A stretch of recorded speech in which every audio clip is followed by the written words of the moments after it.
Shalom, bienvenidos al estudio semanal de la Parashá. Esta semana estaremos revisando la Parashá Vayera. Traduce y aparecí, refiriéndose a la gloria del Eterno y a la manifestación divina de El Shaddai. Dice capítulo 6, versículo 3 del libro de Éxodo, Shemot. Aparecí ante Abraham, Isaac y Jacob como El Shaddai, el Todopoderoso. Pero por mi nombre, Yahweh, no me hice conocer ante ellos. Está el Eterno manifestándonos una nueva revelación acerca de sus prodigios, de sus milagros. Especialmente antes había sido conocido como el Todopoderoso, el Magnífico, el Maravilloso, el que creaba, el que destruía. Y ahora viene a mostrarse con la faceta de amor, de misericordia y bondad.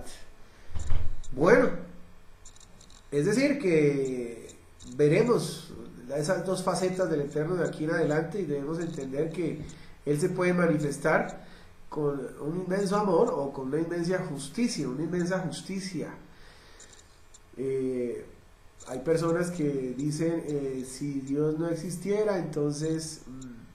Si Dios existiera, entonces no habría dolor, o no habría violencia, o no habrían guerras, o no habrían crímenes, o no habrían terremotos. Todo lo contrario, a partir de esta parashá entendemos que esa es una de las facetas del Todopoderoso. La faceta de Elohim, la faceta del juez soberano, supremo y justo. Mientras que hay otra faceta que es la de amor.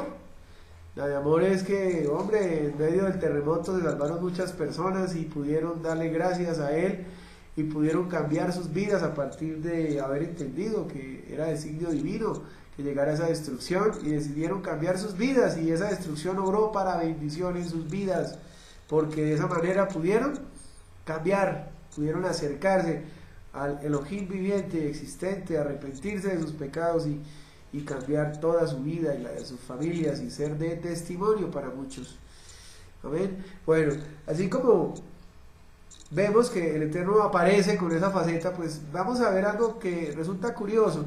En el libro de Números, capítulo 33, versículo 4, libro de Bemidbar, Números, dice que los de Egipto enterraban a los que Yahweh había golpeado, a todos los primogénitos y a sus dioses. El Eterno les había infligido grandes castigos. Viene un ingrediente que no aparece escrito de igual manera en el libro de Éxodo, y es ese golpe que el Eterno le había asestado a sus grandes enemigos. ¿Quiénes eran los enemigos del Eterno? Los mismos de ahora, los dioses, la idolatría y sus protagonistas. Realmente a ellos, contra ellos fue la guerra. No fue contra los egipcios, que eran bonitos, que habían niños bonitos. Hay gente que lo mira desde ese punto de vista y bueno, sí, no, es que en Egipto había gente buena y entonces tenemos un Dios malvado porque mató a los buenos. Ay, es que el faraón pobrecito, él también tenía un hijo que era muy querido. No, ese no es el tema. El tema es la guerra que se libra en el más allá, la guerra entre el bien y el mal, y por supuesto en dónde queda el ser humano, a quién le estamos sirviendo. Vamos a mirar entre esas apariciones de las cuales estamos hablando en esta parashá, una aparición de la que no se habla con mucha frecuencia, y es la aparición que el Eterno hace a los, dice por aquí, sabios, magos y nigromantes. En el capítulo 7, versículo 11, el faraón también convocó a sus sabios, magos, y entre ellos también a los nigromantes, o sea, a los hechiceros fuertes. Pero también habla de los sabios. ¿Qué tiene que ver una cosa con la otra? Parece que podemos deducir con alguna facilidad que la sabiduría, entre comillas, del pueblo de Egipto tenía todo que ver con los actos de hechicería, de nigromancia y de magia. De esas sabidurías que sabemos que están caídas, pero que todavía muchas naciones de la tierra están amparadas en ellos. Bueno, vamos a mirar qué más sucede. En el versículo 12 dice: cada uno de ellos arrojó su vara, y éstas se transformaron en serpientes, y la vara de Aarón se tragó a las varas de ellos. El corazón del faraón se fortaleció y no les hizo caso, tal como había hablado Yahweh. Revisemos la situación. Cada uno arrojó sus varas y fueron transformadas en serpiente, y la vara de Aarón se tragó a las varas de ellos. Puede tener un significado bastante profundo para nosotros, que ya conocemos la Torá, y es el ver que el Eterno va por encima de los designios de los demás, y cuando esas serpientes se comen a las otras, le está demostrando el poder al enemigo. Sin embargo, el faraón y sus especialistas, sus ministros, se sintieron felices, porque el hecho de haber producido serpientes les generó seguramente un gran gozo y un gran alborozo, de tal manera que el faraón se fortaleció, es decir, como que sintió que definitivamente el Elohim de Israel no era nada diferente a todos los dioses de Egipto, de Misraim. Pero bueno, miremos qué más sucede con estos personajes curiosos que aparecen de una y otra manera y van cambiando en cada aparición. En el versículo 22 del capítulo 7 dice que los hechiceros o nigromantes de Egipto hicieron lo mismo, es decir, ellos habían puesto las manos sobre el río y había venido la plaga de sangre. Aquí viene algo muy curioso.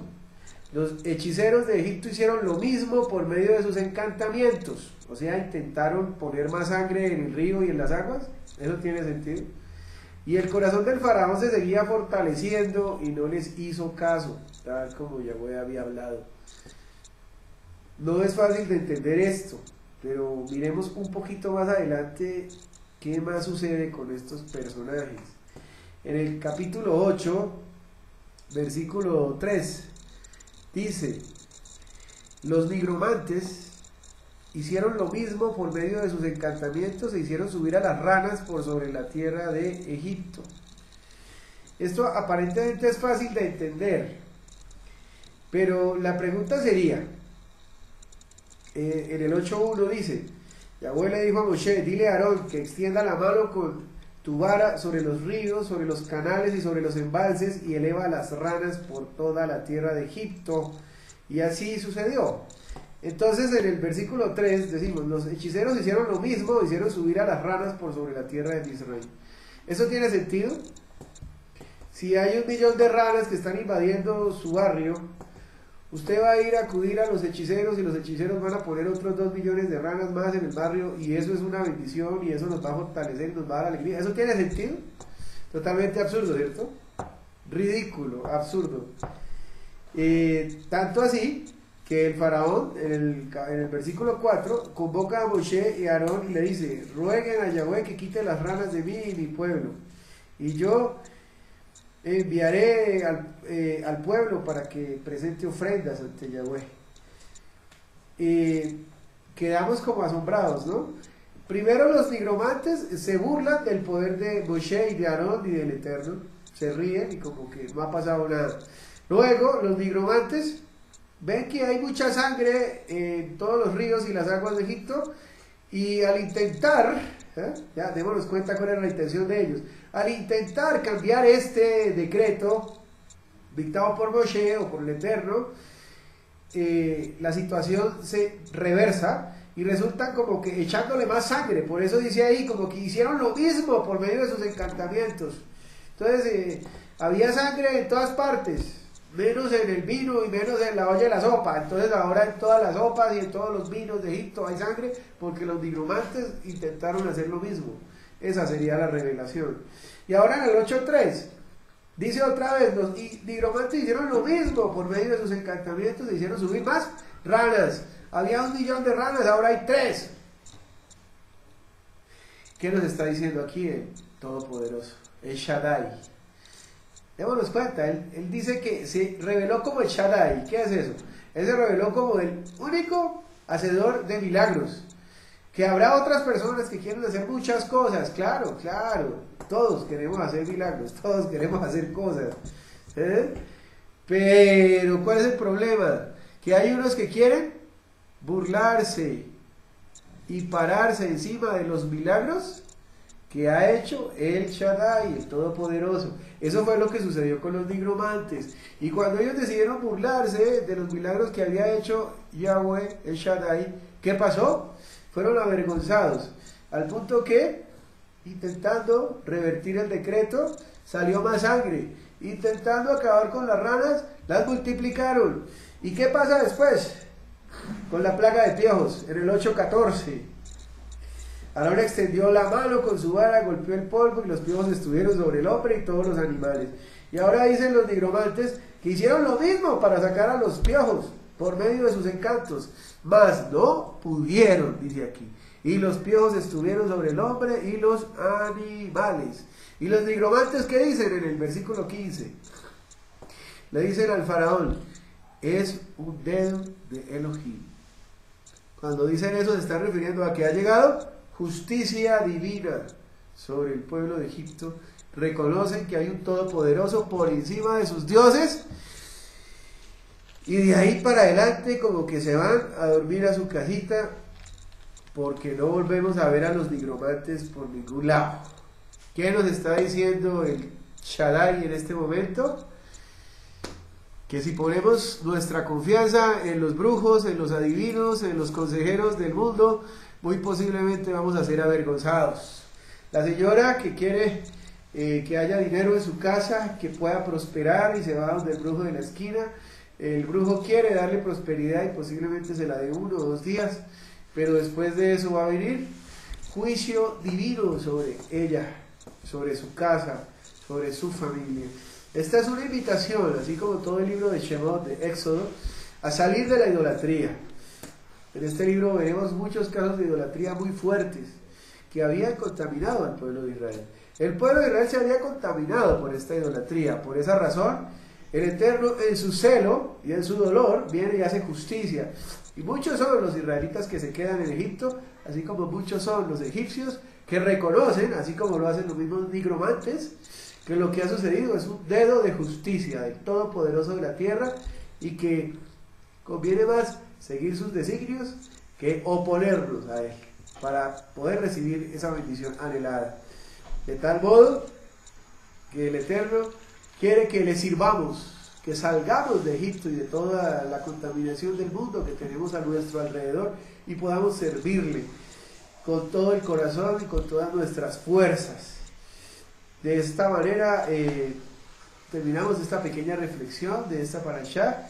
Los invito para que comentarios y preguntas puedan ser enviados a este correo y les deseo una gran semana. Shabbat Shalom.